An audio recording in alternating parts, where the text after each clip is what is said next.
Okay, Ben. Austin, Texas, our hometown, has just been invaded by 100,000 tech bros, film fans, music lovers are coming when the music kicks off on Tuesday. It's South by Southwest. Motorcycles in the background. South by Southwest 2025. What does Doc Walks have in store for day one? Well, we're going to meet Adam Bhala Lough, who is a prolific director. He is probably best known for Telemarketers and a film he made about Lil Wayne called The Carter. And he's here with a new film that he's going to tell us all about. And so that's how we're kicking off the fest. I don't know him very well, do you? Yes, we actually made a film together about Kid Rock for Rough House, another motorcycle, which is David Gordon Green, Jody Hill, and Danny McBride's company. And we should do a whole episode about that at some point because that movie never came out, will never come out, is somewhat controversial, but that's how I got to know Adam. Secret, unknown Kid Rock film episode to come. Yes. But for today, we're going to take a nice little dock walk around downtown Austin with Adam. He's in town to premiere his new film, Deep Faking Sam Altman. Yep. So we're going to go meet him at his hotel. And we're going to walk around. So here we go. Let's go meet Adam. Here we go. On your left. You're listening to Dock Walks with Ben and Keith. So we're here at South by 2025. So tell us what you're doing here. Well, I'm here with a doc feature that I directed called Deep Faking Sam Altman, which not only did I direct it, but somehow I ended up being in front of the camera. So I'm in it for every single frame of the movie, which is really wild because I've never been in any of my movies. I mean, I've been in the background. I've been in like the audio, like you hear me. But you were also in Telemarketers. Well, correct? Somewhat, a little bit. But this one is this movie is about me in a major way. I mean, what it's about is a dad of two kids trying to figure out how AI is going to affect his children in the future. So he goes out on this journey, and the obvious first step in the journey is to interview Sam Altman. Sam Altman is the CEO of OpenAI, creator of ChatGPT, and he's sort of like the quote unquote like father of AI, modern AI movement, right? So the dad being me, I go to try to interview Altman. He snubs me. So eventually I go to OpenAI directly and get thrown out. So you're going full Roger and me. Yeah, it's at this point, the movie's very Roger and me. I basically say it starts out Roger and me and ends like Fitzcarraldo. That's the elevator pitch. I love the that movie. I understand the Roger and me reference, but explain the Fitzcarraldo. Fitzcarraldo comes after I get thrown out of OpenAI. I decide, fuck this shit. I'm going to deep fake him and I'm going to do the interview that way. Because at this point, I also am under contract by the financiers to get an interview with Sam Altman. Because that's the reason they came on board the project and put up the money, was because I told them I could get an interview with Sam Altman because I've interviewed everybody, so why not? So he seemed like an easy one to get, right? And I had his phone number, personal phone number. And, you know, I had pretty direct connections to him. So I figured it would be easy, but it didn't happen. So I was like, okay, well, what if I interview an AI version of Sam Altman? That should count, right, for the contract. So I set out to do that. Awesome. And did it count? Clearly it did. It clearly did, yes. Yeah. They loved it. Well, you know, they loved what it became. During the course of making it, obviously, they were like freaked out. They were like, what the fuck is going on? What are you doing? Why are you going to India and spending our money on making... And how freaked out were you, the person making it? I was having fun because I knew that every time I failed and fell on my face, that it was going to be good cinema. Yeah. And it was going to be funny. So you kind of knew once Sam Altman said no to the interview request that the movie was going to be about you, or did you conceive of the movie to be about you from the beginning? In the beginning, yes. To answer your question directly, I knew that making a movie about AI, and I knew of some other movies that were coming out or being made about AI. Specifically, Gibney is doing like a huge series that breaks down the history, and he talks to all the titans, blah, blah, blah. I knew I didn't want to do something like that. So if I was going to do something about AI, it needed to be deeply personal and deeply human. So that was the initial like impetus, like making the movie, to like injecting myself and my family into the movie. I wanted it to be a human movie about AI. So that was the initial impetus. When you're riding this journey and you're making the decisions about what to do and what not to do as the world is kind of, throwing curveballs, who are you bouncing these ideas off? Do you have a producer or an editor, your wife? Who are you working with? Christian Vasquez, amazing producer. I stole him from Lance Oppenheim. He was the producer on Ren Fair. And I asked Lance, I was like, I need a young, smart, funny, super talented, on-the-ground producer to do this movie with me. And he ended up being in the movie. Like, I was like, you're in the movie now, dude. Like, you're going to be a character in the movie. So he's sort of like the Robin to my Batman. And he's fantastic. He's producing Lance's new movie right now with Robert Pattinson in New Orleans. Okay, so you're making this AI doc, and you start out, like, the impetus for it. Like, do you remember the moment that you thought, I want to do this? Probably goes all the way back to when I was a little kid watching Terminator 2, which was like definitely a life-changing film for me. It's definitely part of why I became a filmmaker. Yeah, because you started as a narrative filmmaker and then switched to documentary. What was it that made you make the switch? It was the Lil Wayne documentary with the Carter. I was struggling to get movies made for a long time, but after I made the Carter, it became a lot easier to get documentaries made. So I was like, I'm just gonna do this. Fuck actors. They suck. Well, unless their companies are producing your films. Yeah, that's what they're good for. Well, that's interesting, because one of the things that I admire about you so much is you seem to always have projects in the pipeline. And my experience has not been that documentaries are easy to get made. I find that they're very hard. So how is it that you've been able to, keep this kind of steady stream of docs being produced? I don't know. I guess a lot of luck and perseverance. Yeah. Being at the right place, the right time, convincing the right people, Because, you seem particularly great at that. Like, just even the story you told us about, being interested in AI and then saying with certainty, I can go interview Sam Altman, to the point that you can get a financier on board. Yeah. Without knowing the definitive answer to that question. But saying that you could, like, that's chutzpah. I think you got to think like that and act like that. I like to say that movie making, even documentary filmmaking, still has a level of like P.T. Barnum. No matter how serious and like social justice-y your project is, you still need a little bit of like P.T. Barnum to get your shit sold. Unless you live in like a communist country in like the Eastern Bloc, you're convincing a bunch of rich people, or some like studio execs. Yeah. So you need a level of that in order to get your shit made. You have this ability, it seems like, to get very close to influential people pretty quickly. Like, how do you do that? I think it really helps to have certain people vouch for you. That's the number one thing. But also, once you get in the room with people, these are okay. So I'll give you one like really good example, like one little that I think is a great word of advice for filmmakers. I made this whole documentary series about skateboarding for Netflix. They were partnered with a thing called Street League Skateboarding, which was sort of like the NFL or the NBA of professional skateboarding. It's like a league. And they wanted me to do a doc about Street League Skateboarding and about that specific league. And the league was owned and run by Rob Dyrdek. He's one of the most well-known professional skateboarders in history. And he also has like 8 billion shows on MTV. Right.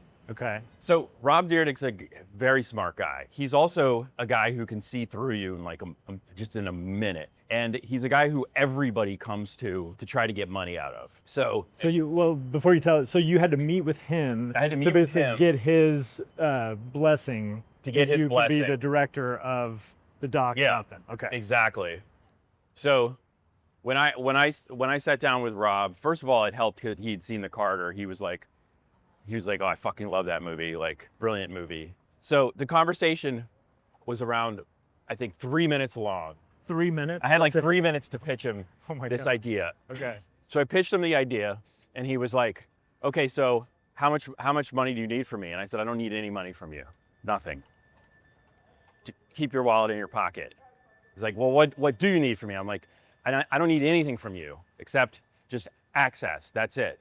And he was kind of like surprised because I think he thought I was going to come in and ask him for $1 million, which is like what everybody does. But I was like, no, I don't need anything from you, dude. Like, I'll go get the money.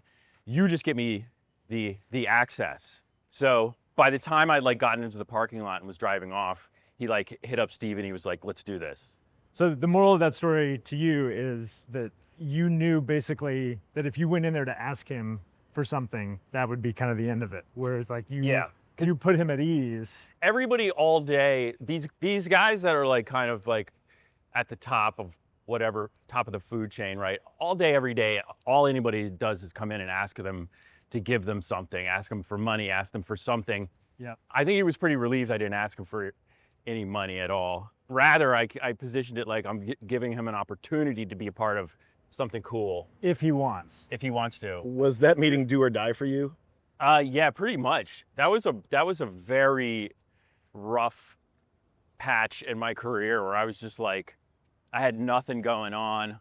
I pretty desperately needed to like get a project going.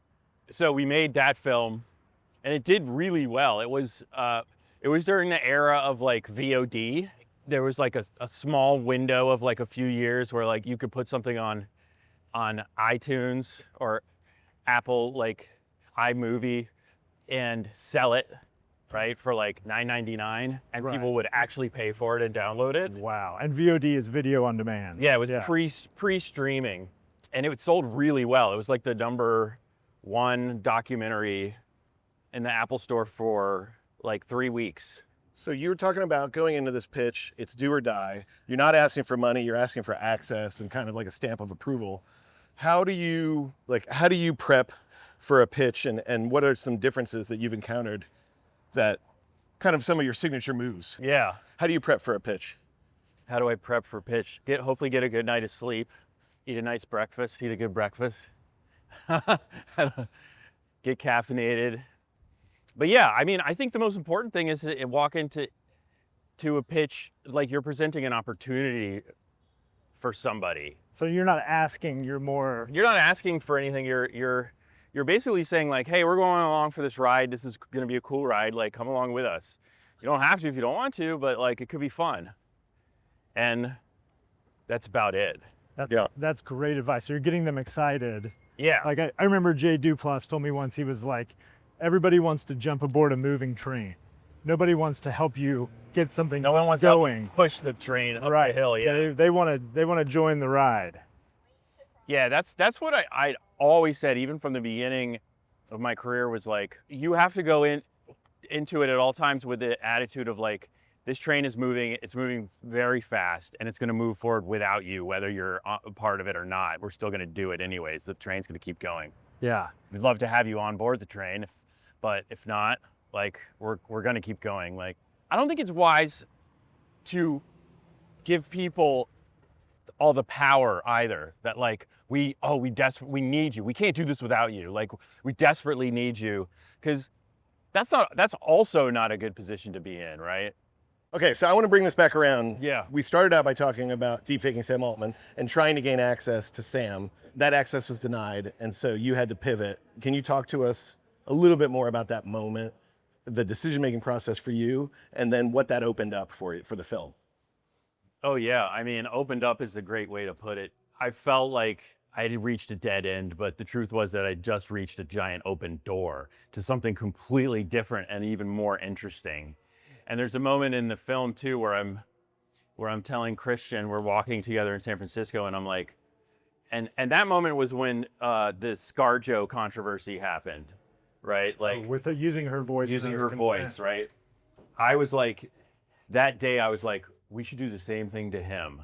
We should steal his voice, and we should create an LLM, basically a brain, like a chatbot, loaded in with all his information, all his interviews, everything, and interview that. Wow. And the creation of that was, and then deep fake an actor, right? Get an actor. You have to have an actor actually sit in the chair. Have an actor sit in the chair. So I interviewed Rainn Wilson for it. No way. He said no. Oh, he was like this. He was like, "Wait, you're not even gonna use my face? Fuck you." He was great. Is that in the film? It is in the film. Great. I interviewed Michael Ian Black and John Cameron Mitchell. And See, these are great names. So how are you getting these guys? Is it Those- through your agent? Is this through Kevin Hart? so Rainn came through. I think I'm going the wrong way. That's all right. We're walking. Yeah. Yeah, Rainn came through Kevin. John Cameron Mitchell is a friend of a friend, and I've known him for a long time. Really sweet guy, awesome guy. And then Michael Ian Black also came through Kevin. Cool. And okay. obviously, I reached out to a lot of other people who didn't even want to do the audition, but yeah. So we had to deep fake the actor. But here's where the story really opens up, because I just basically described to you the first 20 minutes of the movie. Where the story really opens up is at that point. I'm in San Francisco and I'm trying to find somebody to do this work, like a company to do this work, but no one wants to do it because they're all scared of Sam Altman. Right. So I find this guy on the internet in India who's called the Indian Deep Faker, and he has a bunch of viral videos. And it's one of the funniest scenes in the movie. I'm like explaining to him what I want to do and telling him like it's like no one wants to do this in America, and like would he consider, and he's like, yeah, I'm down. Come over to Pushkar, come to India. And so then we're on a plane going to India and trying to figure out how to do that. So it really opens up to like a whole other, and that's the Fitzcarraldo piece where it's like pushing the boat up the mountain, carrying the boat over the mountain, which is like creating this fake Sam Altman, Right.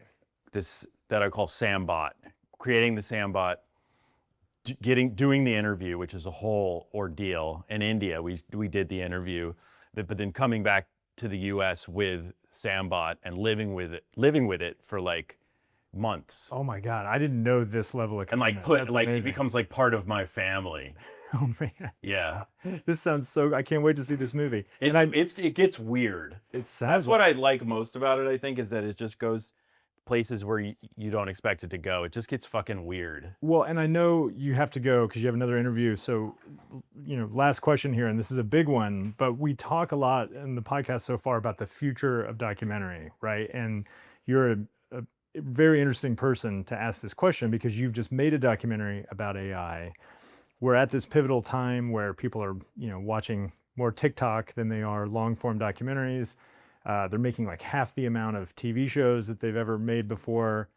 Essentially, it feels like our industry is a little bit in peril, and it's because of, in large part, new technology. So as somebody who makes long-form docs and who has just made one about new technology, like where do you see the state of the industry now? Where do you see it going? Like what did you learn from making this film, basically? Yeah, I mean, that's a hard question to unpack. I think that I have to say, I guess not so much for documentaries, but documentaries are a part of this. I was really excited and proud of Sean Baker and everything he achieved at the Oscars, because that's great for independent film.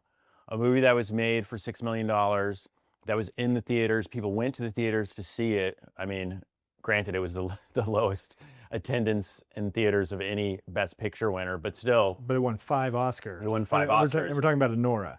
Yeah, so I think, at least for the time being, that's gonna lift, a rising tide lifts all boats. And I think that will carry over into documentaries. The one thing I'm seeing that goes beyond technology that's actually really disturbing to me is like, you see a movie like No Other Land, and I was with those guys, I hung out with those guys at the Cinema Eye Honors a couple months ago. They just won the Oscar.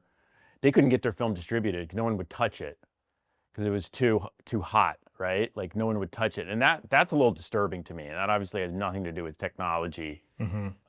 And that's the film about the relationship between an Israeli and a Gaza. It's a film about Gaza. Both the one filmmaker is Palestinian, the other is Israeli. That's quite disturbing, and I hope that we can get past that. Mm-hmm. But I am very emboldened by Anora and what happened at the Oscars, and I think that'll be at least for the time being, will be really good for independent films and documentaries that specifically should go to theatrical. So this is interesting. It sounds like what you're saying. Theatrical docs. I feel good about the state of affairs, at least for a few years, because of the success of Enora. What Sean was able to do with that was pretty incredible. Yeah, it's so. I expected you to go totally the other way. That's really interesting that you have like a rosy, positive view of the future of this after having made an AI documentary. So that's great, because we've heard the opposite argument a lot lately. So I'm glad we're hearing a sort of a positive view, a rosy picture.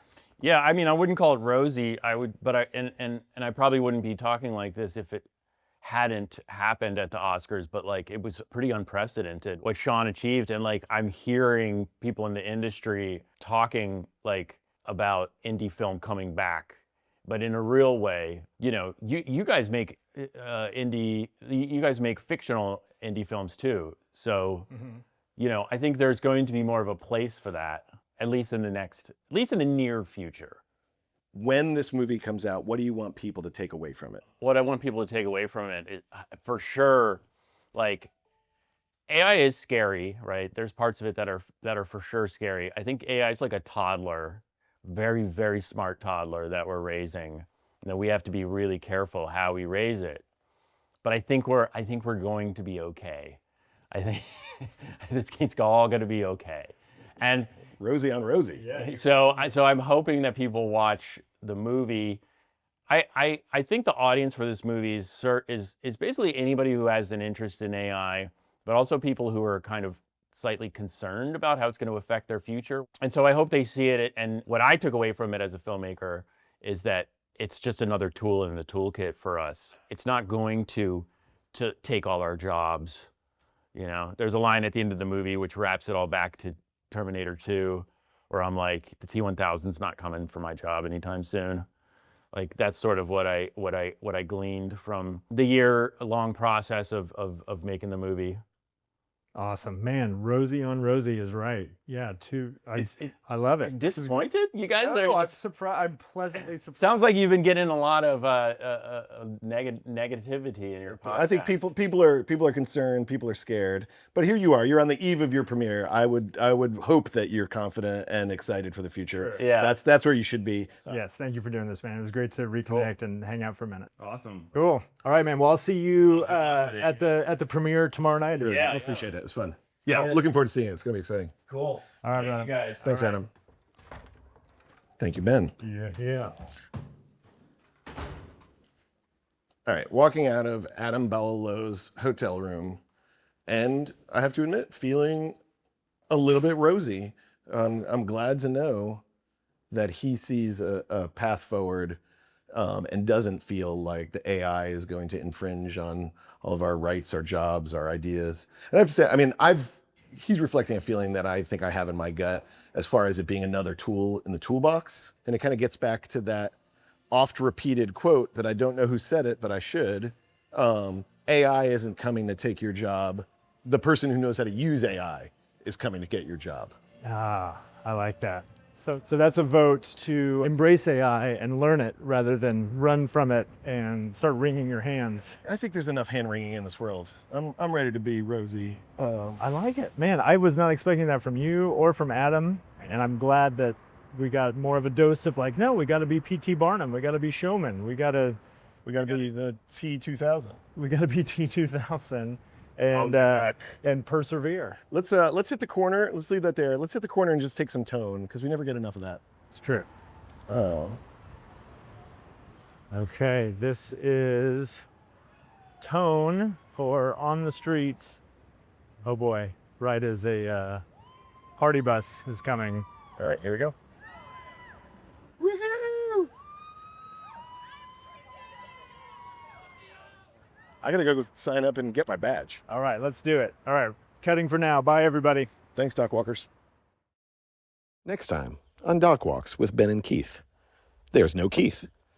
Ben's off to New York City to walk and talk with filmmaker Matt Wolf, director of the new Pee Wee Herman documentary, premiering this week on HBO. Check it out. Doc Walks is Created, produced, and edited by my friend Ben Steinbauer of The Bear. Hello. And my friend Keith Maitland of Go Valley.